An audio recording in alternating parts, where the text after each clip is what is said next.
राज्याचे विधिमंडळ अधिवेशन सुरू, मात्र विधिमंडळ परिसरात मोठ्या प्रमाणात कचरा. उपमुख्यमंत्री यांच्या दालनापासून अवघ्या 50 फुटांवर कचऱ्यासाठी रोहिणी खडसे यांची ट्विट करत माहिती. विधिमंडळ परिसरातील कचरा काढण्याऐवजी त्यावर पांढरं कापड टाकलंय. त्याप्रमाणेच राज्यातील समस्या सोडवण्याऐवजी दुसरे मुद्दे उपस्थित करून त्यावर पडदा टाकण्याचा सरकारचा प्रयत्न. रोहित पवारांचा विधिमंडळ परिसरात सरकारवर आरोप. बहुचर्चित राज्य जनसुरक्षा विधेयक बहुमताने मंजूर करण्यात आले. तब्बल 12,500 सूचनांचा अभ्यास करून राज्य जनसुरक्षा विधेयक विधानसभेत सादर करण्यात आले. आवाजी मतदानाने मंजूर करण्यात आले जनसुरक्षा विधेयक. जनसुरक्षा विधेयकासाठी नियुक्त संयुक्त समितीत सत्ताधारी पक्षातील सदस्य अधिक. तर विधेयकासाठी मांडलेल्या अनेक सूचनांची विधेयकात अंमलबजावणी केली नाही. रोहित पवारांची टीका. विधिमंडळ परिसरात दूध भेसळ भांडाफोड. गोपीचंद पडळकर आणि सदाभाऊ खोत यांच्याकडून परिसरात दूध भेसळीचा डेमो. दुधातल्या भेसळीवर तातडीनं तोडगा काढण्याची गोपीचंद पडळकरांची मागणी, तर दूध माफियांवर कडक शिक्षा करण्याची सदाभाऊ खोत यांची मागणी. दूध डेअरीवाले शेतकरी आणि ग्रामस्थांशी आरोग्याशी खेळतात. दूध व्यवसायावर कडक कायदा करण्याची मुख्यमंत्र्यांकडे मागणी करणार गोपीचंद पडळकरांचं वक्तव्य.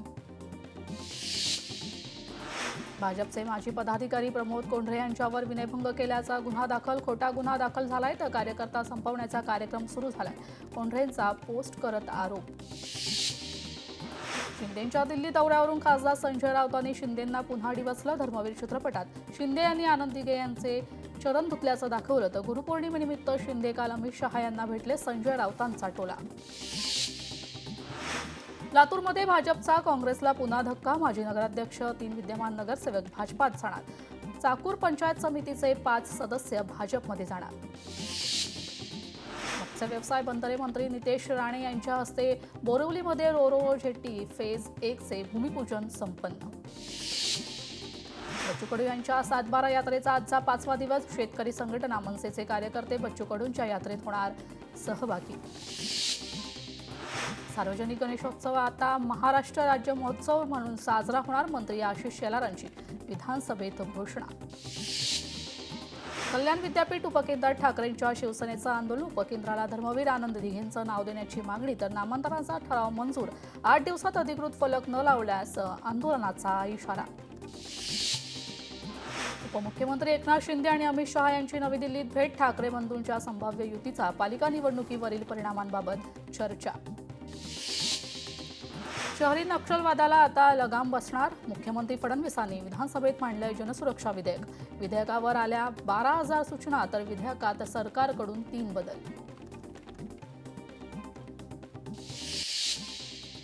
आरटीओ अधिकाऱ्यांचा विदर्भात रुजू होण्यास नकार. मुंबई पुण्यातील आरटीओ अधिकाऱ्यांचा नकार. अमरावती विभागात 37 अधिकाऱ्यांची पदे रिक्त. नवी मुंबईतील एपीएमसी बाजारात भाज्यांचे दर वाढले. तर पावसामुळे शेतमाल खराब होत असल्याने आवक कमी झाल्याने दरात वाढ. राज्यात 26 शहरात वीज वितरणासाठी खासगी कंपन्यांचा वीज नियामक आयोगाकडे प्रस्ताव. तर वीज खासगीकरणाला 32 वीज संघटनांचा तीव्र विरोध. गडचिरोलीत कठाणी नदीच्या पुलावरून पुराच्या पाण्यात उडी मारण्याचा युवकाचा प्रयत्न फसला. परिसरात तैनात पोलिसांनी प्रवास. पुण्यात भारती विद्यापीठ बँक गेट परिसरात अतिक्रमण विभागाची कारवाई. तर सुमारे 2000 चौरस फूट परिसरातील अनधिकृत बांधकाम हटवण्यात आलंय. धाराशिव उमरगा येथील शाळेत 29 विद्यार्थ्यांना विषबाधा प्रकरणी शाळेवर कारवाई करण्याची येणेगुरे ग्रामपंचायतीची मागणी. तर ग्रामपंचायतीचं जिल्हाधिकारी आणि शिक्षण अधिकाऱ्यांना पत्र. बुलढाण्यातील अधिकाधिक तरुणांनी अमृत संस्थेच्या योजनांचा लाभ घ्यावा. खुल्या गटातील लाभार्थ्यांचा सहभाग वाढवण्याच्या उद्देशानं प्रशासनाचं आवाहन. पुणे पालिकेतील विविध प्रकल्प वेळेत पूर्ण करण्यासाठी वॉर रूम कार्यरत असणार. संबंधित खातेप्रमुखांना दर 15 दिवसांनी प्रकल्पाचा प्रगती अहवाल सादर करणं बंधनकारक. बुलढाणा शहरात रस्त्याची दुरवस्था. अनेक ठिकाणी रस्त्यावर खड्डेच खड्डे. रस्ते तात्काळ दुरुस्त करण्याचे रविकांत तुपकरांचा नगरपालिकेला इशारा. छत्रपती संभाजीनगरातील चिकलठाणा आंतरराष्ट्रीय विमानतळावर 24 तासात 100 विमानांची हाताळणी करण्याची क्षमता. मात्र दिवसभरात केवळ 6 विमानांचंच उड्डाण.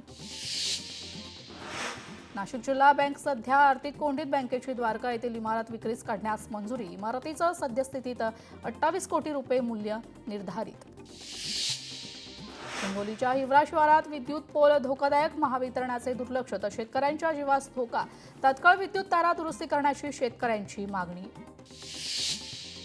महाबळेश्वर प्रतापगडहून पोलादपूरकडे जाणारा आंबेनळी घाट 5 दिवसांसाठी बंद. तर वारंवार दरड कोसळत असल्यामुळे सातारा आणि रायगड जिल्हा प्रशासनाचा निर्णय. रत्नागिरीच्या भाटे समुद्रकिनारी गाडी रुतली वाळूत. तर भरतीच्या पाण्याचा अंदाज न आल्याने घटना व्हिडिओ सोशल मीडियावर व्हायरल. तर स्थानिकांच्या मदतीने वाळूत रुतलेली गाडी बाहेर काढण्यात यश. पुणे बाजार समितीच्या सभापतीची 18 जुलै रोजी निवड. तर सभापतीपदासाठी इच्छुकांमध्ये रस्सीखेच. सभापती भाजपचा होणार की राष्ट्रवादीचा, याकडेच लक्ष. पुण्यातील ढोल ताशा पथकांचा प्रातिनिधिक वाद्यपूजन कार्यक्रम. पुण्यातील पारंपरिक वाद्यांवर कोणत्याही प्रकारचे खटले नाहीत. असतील तर ते नक्की थांबवू. यंदा कोणत्याही प्रकारचे खटले होणार नाहीत. पोलिसांचा मोठा निर्णय. धारावी पुनर्विकास. मिठागरांच्या जागेवर करण्याचा मार्ग मोकळा. तर मिठागरची जमीन संपादित करण्याचा सरकारचा निर्णय योग्यच. उच्च न्यायालयाचा निर्वाळा. गणपतीपुळे मंदिरात ड्रेस कोड लागू होणार. संस्कृती जपणारेच कपडे घाला. मंदिर प्रशासनाचं आव्हान. तर गणेशोत्सवापासून ड्रेस कोड लागू होणार. सातारा आणि रत्नागिरी जिल्ह्यांना जोडणाऱ्या हातलोट घाटांचं रखडलेलं काम मार्गी लागणार. तर रुंदीकरणाच्या कामासाठी गृहराज्यमंत्री योगेश कदम आणि मंत्री शिवेंद्रराजे भोसले यांच्या उपस्थितीत बैठक. अकोल्यातील कोलवड येथील आदिवासी मुलांच्या शासकीय वसतिगृहात प्रवेश प्रक्रिया सुरू. पात्र आणि इच्छुक विद्यार्थ्यांना ऑनलाईन अर्ज करण्याचं आवाहन. परभणीत मेरासनगर परिसरात नाल्याचं पाणी रस्त्यावर. परिसरात दुर्गंधीत. नाला आणि रस्त्याच्या दुरुस्तीची मागणी वारंवार करूनही प्रशासनाचं दुर्लक्ष. नागरिकांचं जिल्हाधिकाऱ्यांची भेट घेऊन निवेदन. गोंदियाच्या देवरी येथील ककोडी चिंचगड मार्गावरील पूल गेला वाहून. तर मार्गावरील वाहतूक बंद. कोल्हापुरात पसरत असलेल्या साथीच्या रोगाच्या पार्श्वभूमीवर आरोग्य विभाग ॲक्शन मोडवर. 1.5 लाखाहून अधिक घरांचे सर्वेक्षण. डेंग्यूसह तापाचे रुग्ण आढळल्याने काही भाग ठरले हॉटस्पॉट. पुणे खडकी कॅन्टोन्मेंटचा पालिकेत समावेश होणार. नागरिकांना दिलासा. तर कॅन्टोन्मेंटचा महापालिकेत समावेश करण्याची गेल्या अनेक वर्षापासून नागरिकांची होती मागणी. कोल्हापूरमध्ये सिंगल यूज प्लास्टिकचा वापर करणाऱ्या दुकानाला 5,000 रुपये दंड ठोठावलाय. 100 किलो प्लास्टिक जप्त. बेस्टच्या ताफ्यात 10,000 बसची भर. गैरसोय टाळण्यासाठी भाडेतत्वावर बस घेण्यात आल्या. तर 2,167 बस सेवेत दाखल. तर उर्वरित बससाठी पाठपुरावा सुरू. शहापूरच्या दमान्या इंग्लिश स्कूल प्रकरणी शाळेचे संचालक आणि एक शिक्षिका गेल्या 48 तासांपासून फरार आहेत. शोधकर्ता पोलिसांची 4 पथकं तैनात. अमरावती शहरात प्लास्टिक बंदीची कठोर अंमलबजावणी. अतिक्रमण विभाग दुकानात धाड. 150 किलो प्लास्टिक बॅग जप्त. जालना जिल्हा परिषदेसमोर रुग्णवाहिका वाहनचालक संघटनेचा आमरण उपोषण. गेल्या 4 महिन्यांपासून रखडलेलं मानधन तात्काळ वितरित करण्याची मागणी. अमरावती पालिकेची अतिक्रमण विरोधी कारवाई. सार्वजनिक ठिकाणाची अतिक्रमण हटवल्याने रस्त्यांना मोकळा श्वास. शिंदखेड्यामध्ये रस्त्याच्या रुंदीकरणासाठी वृक्षतोड. रस्त्याच्या शेजारी सुमारे 1,500 वृक्ष लागवड करण्यासाठी 4 कोटींचा निधी दिला. मात्र गेल्या 5 वर्षांपासून वृक्ष लागवड प्रलंबित. कोल्हापुरात विद्यार्थ्यांना रिक्षात कोंबून वाहतूक. तर 43 जणांकडून 1 लाखाचा दंड वसूल. कोल्हापूर शहर वाहतूक पोलिसांकडून विशेष मोहीम. भंडाऱ्यात पुनर्वसनाच्या मागणीसाठी जिल्हाधिकारी कार्यालयासमोर चुली पेटवत आंदोलन. गोसेखुर्द प्रकल्पग्रस्त संघर्ष समिती व पूरग्रस्त 22 गावातील शेकडो नागरिक सहभागी. पावसाने विश्रांतीनंतर नाशिकच्या धरणांमधील विसर्ग घटला. 10 धरणांमधून 1,000 क्युसेकच्या आतमध्ये विसर्ग सुरू.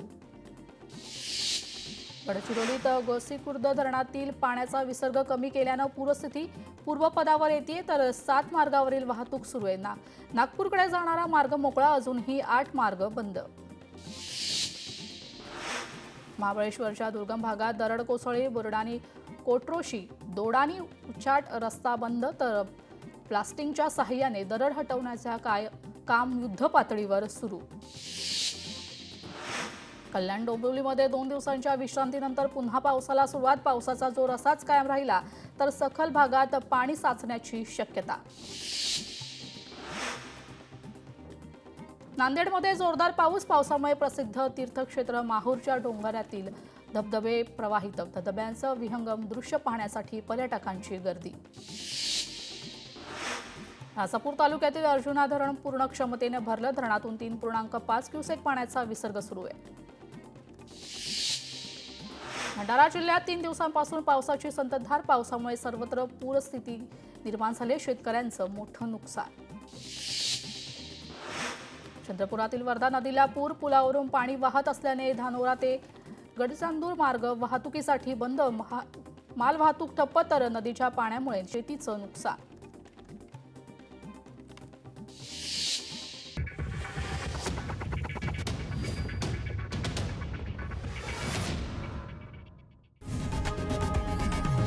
लोकशाही मराठी ऐका, पहा, जागरूक रहा.